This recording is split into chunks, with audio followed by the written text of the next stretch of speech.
là, à ne rien faire, se prélasser. Oh là là, le cas. Surtout ne bouge pas, Oya. Qu'est-ce qui se passe? Qu'est-ce qu'il y a, Pajou? Il y a une bête? Tout va bien, tout va bien. Oh, Pajou, tu me fais peur. Mais il est où ce Qu'est-ce qui truc? se passe? Ah, Pajou. le voilà. Ah ben non, ne prends pas la pause. Reste tel que tu es. Naturel, naturel. Clic. Voilà, super, super. Mais tu es parfaite. Bellissima, bellissima. Tu es une star. Tu es une star. Ma star à moi. Oh, oh. Magnifique. Là. Un papillon pour ma collection. Chut. Oh, ça c'est magnifique. Pajou, tu sais, ta séance photo, ça m'a donné une super idée. Et c'est quoi ta super idée? Eh bien, si on allait au musée Franconie. Là-bas, il y a des photographies anciennes. Ouais, t'as raison. On va aller au musée Franconie. Et peut-être que je pourrais montrer mes photos. Comme ça, le conservateur pourra organiser une exposition. Mais tu sais, le musée Franconie, c'est plutôt un lieu de témoignage, pas vraiment un lieu d'exposition de photos.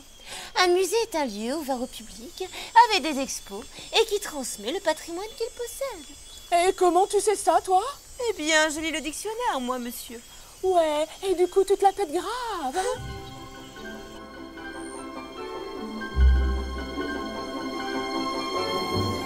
Waouh, c'est beau. Oh là là là là là là. Waouh. Clic, clic, clic. Oh, c'est magnifique, Pajou. Waouh. Je te l'avais dit que c'était chouette de faire de la photographie. Waouh.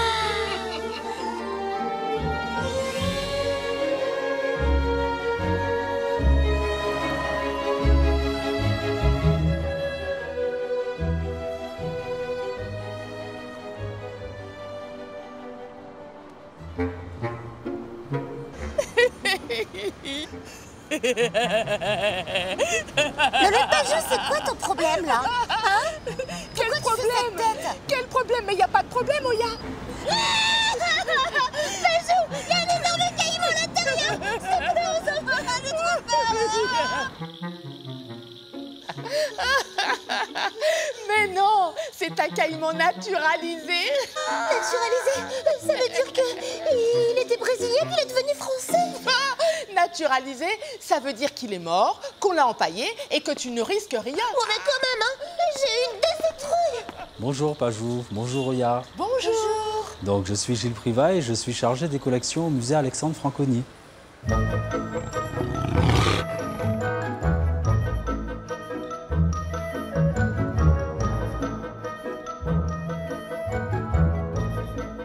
Donc ce musée, il est implanté dans l'ancienne demeure d'Alexandre Franconi, qui est un riche commerçant de la ville de Cayenne.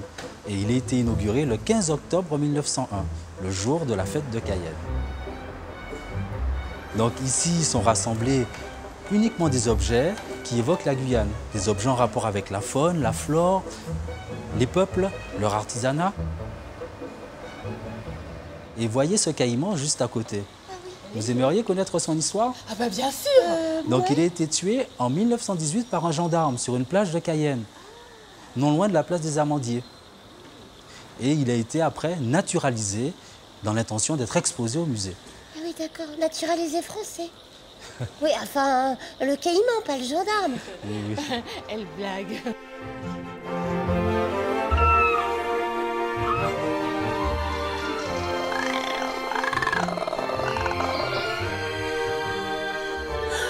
Oh là là, mais c'est fou toute cette collection d'objets. C'est la raison pour laquelle on a souvent comparé le musée Franconi à un cabinet de curiosités. Oh bah oui, c'est un cabinet de curiosité pour les petits curieux. Il faut rappeler que c'est l'une des plus anciennes institutions culturelles du territoire et c'est resté le seul musée de Guyane jusque dans les années 80. Donc, ce musée a un cachet relativement ancien, il y règne une atmosphère un peu singulière auquel sont attachées des générations de visiteurs. Ah là là, mais qu'est-ce que c'est beau! Et vous recevez beaucoup de visiteurs? Oui, nous recevons des scolaires, nous recevons des jeunes visiteurs et des visiteurs moins jeunes. Et c'est vrai que l'important pour nous, c'est d'ouvrir nos portes à l'ensemble des Guyanais et de ceux qui veulent venir découvrir le musée. Et même aux grenouilles. Et oui. Et les même singes. aussi. Ils sont tous les bienvenus.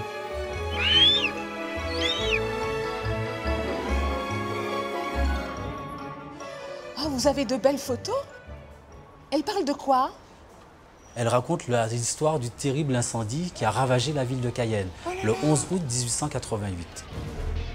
Pendant près de 10 jours, cette ville a été ravagée par les flammes et des quartiers entiers ont disparu. Oh, c'est fou. Et pendant ces 10 jours, pour alerter la population, la cloche qui était située sur le fort Sépérou a retenti jusqu'à se briser sur son flanc. C'est aussi un des vestiges que nous conservons de cet incendie de la ville de Cayenne. Cette cloche-là? Oui, celle-ci.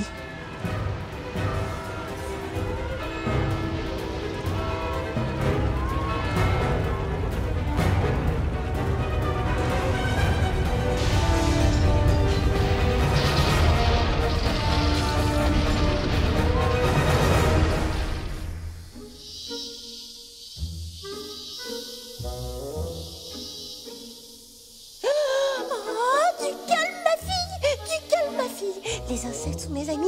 Interdiction d'y toucher. Ah, mais elles sont mortes depuis longtemps, Miss Tinguette. Et puis de toute façon, ton truc, c'est la chair fraîche. Oh oui. Et puis tiens-toi tranquille, hein.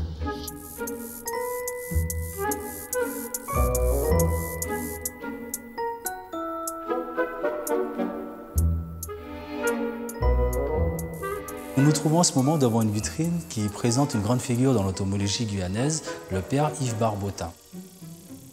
Il a séjourné en Guyane pendant toute une partie de sa vie, entre les années 30 et 90. Et au terme justement de son existence, il a légué cette importante collection composée d'environ 4000 spécimens de papillons au musée Franconie. Figurez-vous qu'il n'a pas été le seul à la constituer, cette collection. Car au fil de ses missions sur tout le territoire, il a incité des enfants de sa paroisse, des fidèles, à chasser et à lui ramener effectivement des insectes qu'il a après minutieusement étudiés et rangés dans des boîtes qu'il fabriquait lui-même.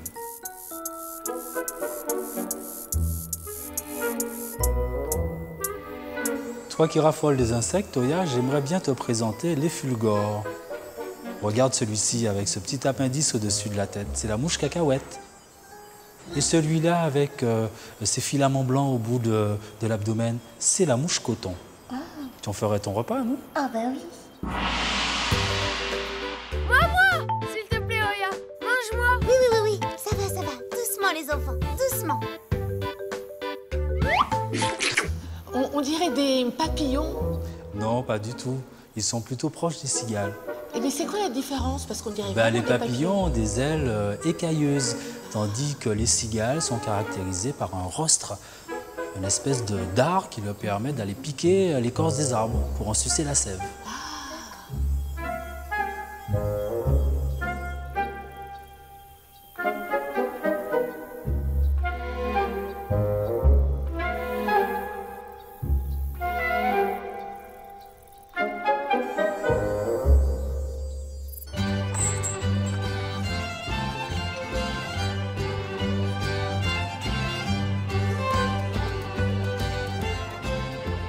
Donc ce plan relief a été réalisé par un enseignant archéologue et ses élèves pour commémorer le bicentenaire de la Révolution française.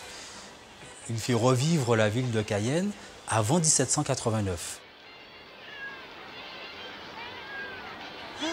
Et vous remarquez qu'elle nous apparaît comme une ville intramuros, une ville fortifiée, entourée de murailles qui la protégeaient contre ses envahisseurs.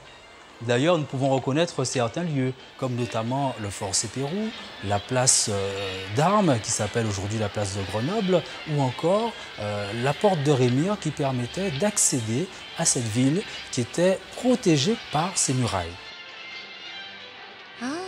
Et dites-moi, pour conserver toutes ces collections, vous faites comment? Ça risque pas de s'abîmer? Nous faisons appel à une méthode qui s'appelle le traitement par le froid. Il s'agit autrement dit de la congélation. Congélation? Comme avec les congélateurs, c'est bien ça? Oui, tout à fait. Nos objets sont placés dans des congélateurs pendant des durées équivalentes à 1 mois, de façon à s'assurer qu'ils puissent être protégés des insectes. Ça veut dire que vous avez des insectes vivants ici aussi? Mais c'est le paradis. Et je peux vous aider, hein, moi vous en débarrasser. Il n'y a pas de problème. Vous m'appelez, je suis là quand vous voulez.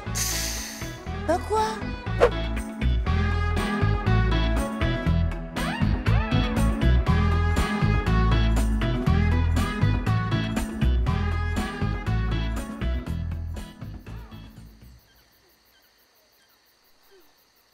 Ben, qu'est-ce que t'as tout à coup? Je pense à tous ces petits insectes là congelés. Franchement, c'est pas cool. Il m'en a même pas proposé. Tiens, cadeau du conservateur. C'est vrai? Ben, puisque je te le dis, vas-y, ouvre. Waouh! Oh, des larves! Mais c'est ce que j'aime le plus, mais comment elle a deviné? Ah ah. Eh, mais au fait, on n'aura même pas parlé de tes photos. On y retourne demain? Pour les photos ou pour les larves? Oh, bah, pour les deux. Y a rien qu'empêche.